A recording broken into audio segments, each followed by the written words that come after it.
Olá, gente, tudo bem? Mais uma vez, vira e mexe, que a gente passa aqui trazendo, abordando aí temas, assuntos, a gente vai abordando aqui fatos que retratam a nossa realidade, principalmente nas cidades. Então, a gente percebe que falta um pouco mais de um ano para as próximas eleições, sim. E parece que nem vai ter próximas eleições, porque parece que a primeira nunca terminou, né? Infelizmente, ainda tem gestores que falam, administram a sua cidade, sem sair de um palanque, de uma campanha que, terminou faz tempo, muito tempo. E aí é que a gente começa a ter um senso de percepção bem maior, bem mais aguçado, né, para esse tipo de gestor. Infelizmente, tem aqueles que não saem da inércia, ainda ficam mantendo o seu governo na base do discurso, da oratória, mas clara, inequívoca a sua forma de governar, de gerenciar uma cidade, é um método muito arcaico ou que não condiz com as necessidades da população e da cidade, de uma forma geral. Bem, aí nós estamos percebendo que mais do que nunca começam a imprimir aquele pensamento na sociedade de tá ruim, mas tá bom. Pois é, agora você pode perceber que muitos gestores começam a imprimir, Alguns gestores estão tranquilos, porque as suas administrações, as suas atitudes, os seus atos durante a sua gestão falam por si. A transparência com que governam. Tem gestores que fazem um governo de transparência total para com o público. E os números mostram, a realidade mostra não só de como melhorou, mas vem mantendo uma boa administração em diversos setores, com diversas secretarias. Porém, outros não. Outros ainda se mantêm na base do discurso de palanque ainda da eleição que ele venceu, e daí não sai, para justificar o que não é justificável, o que é imponderável realmente, que não dá para discutir fatos. Infelizmente, agora começam a imprimir a política de tá ruim, mas tá bom. Esse tá ruim, mas tá bom é uma maneira de tentar levar a população a pensar, a raciocinar, com o objetivo de se manter no poder. Diz, olha, tá ruim, mas aí encontram milhões e milhões de argumentos para justificar a sua incapacidade, ou então culpar a terceiros para não admitir que não conseguem colocar em prática as suas promessas de campanha, e até as desculpas, muitas esfarrapadas, não conseguem também amenizar a situação da cidade. Então, essa política do tá ruim, mas tá bom, não tá entrando, não tem jeito disso continuar. Porém, em que se alicerça essa campanha de tá ruim, mas tá bom? Se alicerça naqueles chamados puxa-sacos. Pois é, aqueles puxa-sacos que, para não perder o seu cargo, não perder, de repente, uma oportunidade de se manter com uma boa condição na vida financeira, claro, olha, nesse objetivo totalmente egoísta, não pensando nem na cidade, muito menos no gestor, que às vezes quando o gestor está errado, ele precisa de pessoas sinceras que digam, apontem onde está o erro, mas, às vezes ele se encontra cercado de pessoas que estão mais preocupadas com o seu bolso do que com a cidade, e muito menos com a condição do próprio gestor. Então, o gestor, às vezes, cerca-se de pessoas que não têm nenhuma condição de ajudá-lo, de auxiliá-lo. Bem, e aí, o que é que a gente percebe? A gente percebe que vai formando uma cadeia, que nem cadeia alimentar, O gestor tenta passar a imagem de que tá ruim, mas tá bom, Tá ruim, mas tá bom. Os seus puxa-sacos, aquelas pessoas mais próximas, para não desagradá-lo, mantém a mesma linha de pensamento e tenta levar para o povo. E aqueles que ele parte do povo que é levada a pensar, raciocinar dessa maneira, se vê envergonhada, né? Se vê envergonhada. Por quê? Porque são aqueles eleitores que disseram, olha, neste eu acredito, este vai fazer diferente, este vai ser o salvador da pátria, vai... E de repente começa a cometer erros que antes era criticado, antes apontava, e agora começa a cometer erros iguais ou piores. E aí, até os eleitores dizem, olha, eu não sei aonde o que é que eu faço. Eu estou envergonhado. Muitos eleitores se encontram envergonhados exatamente por isso, por não saber mais o que dizer, né? O que é que eu vou dizer? E agora? Tem que fazer de conta que, não estou vendo nada. Não estou vendo nada. É a única maneira de tentar se esconder e não demonstrar claramente que o arrependimento chegou. Mas aí, quando nós mostramos... setor de saúde, né? Saúde, então, pelo amor de Deus. Tem mais que ficar envergonhado, porque não tem como defender uma situação como essa. Ou tentar argumentar de uma maneira ou de outra, de que, olha, mas esse fato da saúde é no mundo todo, é na Conchinchina tem, no Japão, porque em todo o Brasil. Mas você mora na sua cidade. Quando você fala, mas todo o Brasil, como se você saísse daqui para ir a Santa Catarina ter uma consulta no PSF.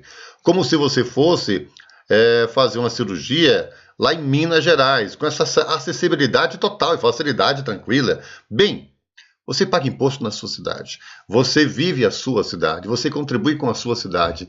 E a sua cidade é um núcleo dentro de um território, um imenso território nacional com dimensões continentais, é onde você contribui e espera o retorno da sua cidade. Esse argumento, muitas vezes, de que, mas no Brasil é assim, como tentando levar a você um conformismo, né, com uma ineficiência persistente, constante, é um absurdo. Infelizmente, a realidade é essa, e aí, meu amigo, contra fatos não tem muito o que argumentar. Só que, quando existem meios de imprensa, onde o povo tem acesso para reclamar, para questionar, exercer o seu direito de cidadão, né? Ninguém aqui é obrigado a continuar calado, sofrendo.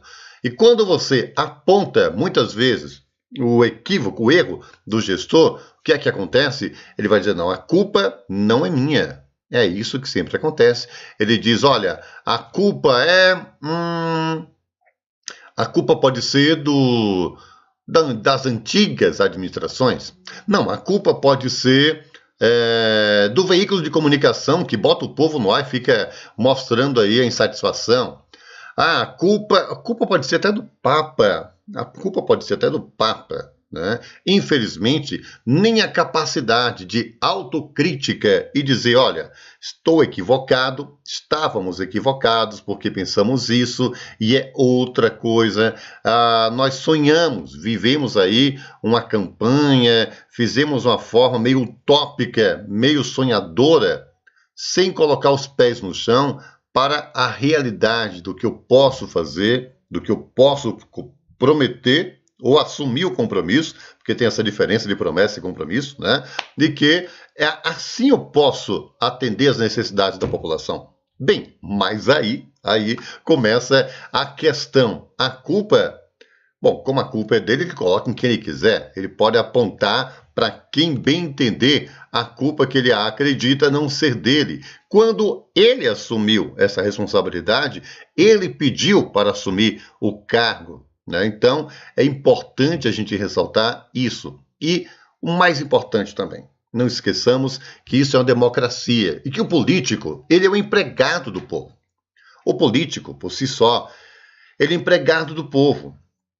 Não se pode inverter a ordem das coisas.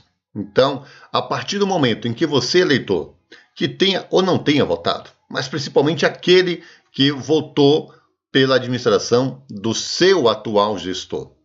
Então, de repente, o seu atual gestor diz, olha, vocês têm que entender, ele tenta te catequizar com discurso de ódio, discurso de ódio. Olha, todos aqueles que não concordam comigo são nossos inimigos, nossos escambau, nosso escambau.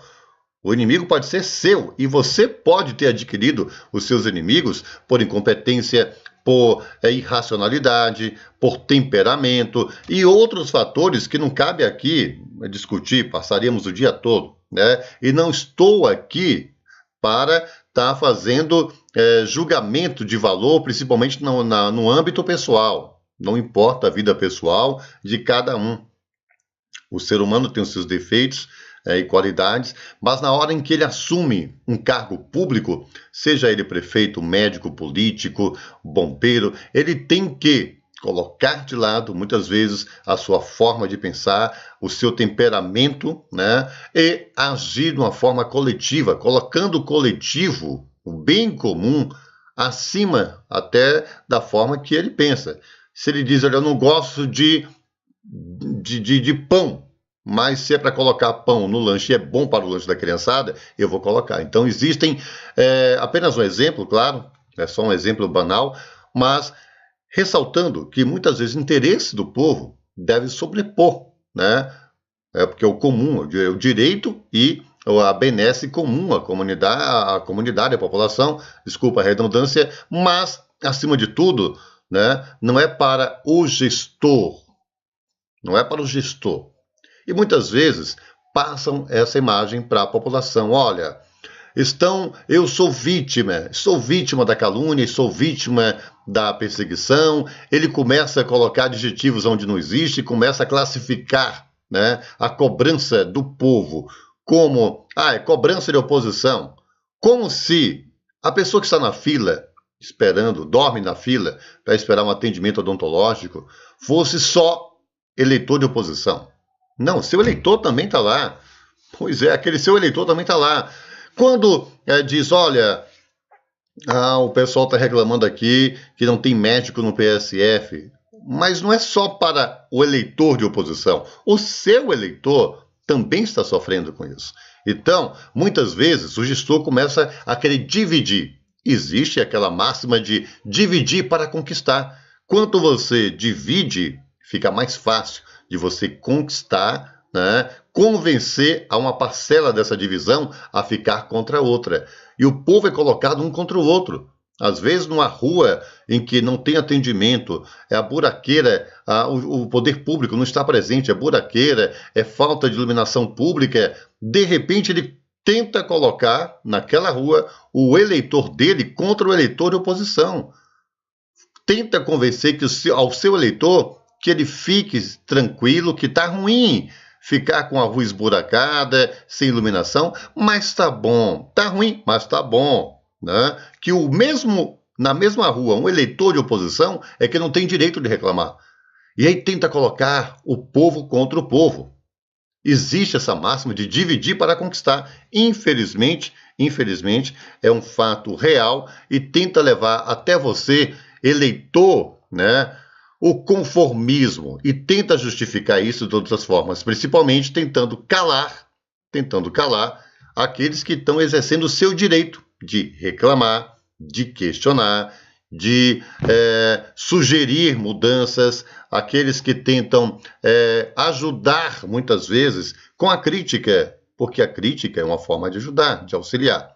Infelizmente, muitas cidades estão passando por isso, e quando você tenta calar, né, quando você tenta calar um cidadão que coloca no buraco um cartaz, uma forma brincadeira e bem-humorada, uma forma de brincadeira e bem-humorada sobre a situação daquela rua, é um direito dele.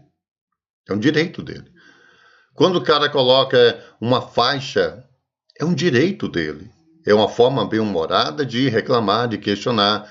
Quando ele vai para os grupos de WhatsApp, para a internet, para a rede social, para reclamar, para expressar direito, liberdade de expressão, de expressar sua indignação, a sua insatisfação, é um direito dele. E tentar calar é uma forma, né, de censura, é uma forma de coibir o direito do cidadão de poder expressar a insatisfação dele. E isso é um absurdo. E o mais absurdo ainda são as pessoas que não querem aceitar de forma alguma, né? De forma alguma, de maneira absoluta e total, ele não aceita qualquer um que tem uma opinião diferente da dele, que não concorde com ele. E aí, é como diz o Martin Luther King, né? Para criar inimigos não é necessário declarar guerra, basta dizer o que pensa. E aí entramos nessa questão, nessa celeuma, que eu não vejo em que, quando infelizmente diz, olha, está afim de me criticar, está afim de trazer outras culturas, porque a minha certa está contra mim. E olha o tipo de pensamento egocêntrico. Quando está contra mim, está contra o povo. Bom, eu poderia fazer uma leitura, né, positiva, compreensiva dessa frase. Olha, estando contra mim, está contra o povo, porque eu recebi a maioria dos votos. Eu até posso tentar seguir essa linha de raciocínio. Porém, na realidade dos fatos, esse pensamento não tem como se manter por muito tempo. Porque essa frase é dita com mais egocentrismo, mais totalitarismo do que outra coisa. Não é a demonstração de quem está defendendo a maioria dos votos na urna, porque isso, a melhor forma de defender seria trazer uma realidade para a cidade que, infelizmente, não existe. É colocar, né, acima de tudo, o bem-estar da população, o que não está acontecendo. Então, quando diz quem está contra mim está contra o povo, é uma forma um pouco absurda de colocar, porque essa frase está soando, e a realidade dos fatos mostram isso.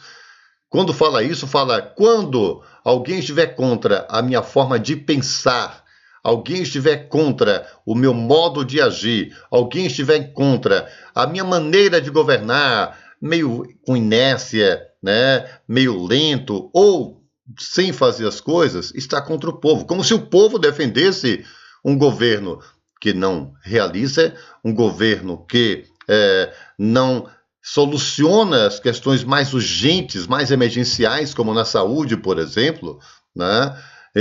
Quando diz, olha, eu estou com a razão e quem contrariar a minha razão, a minha verdade, né, está contra mim e contra o meu povo.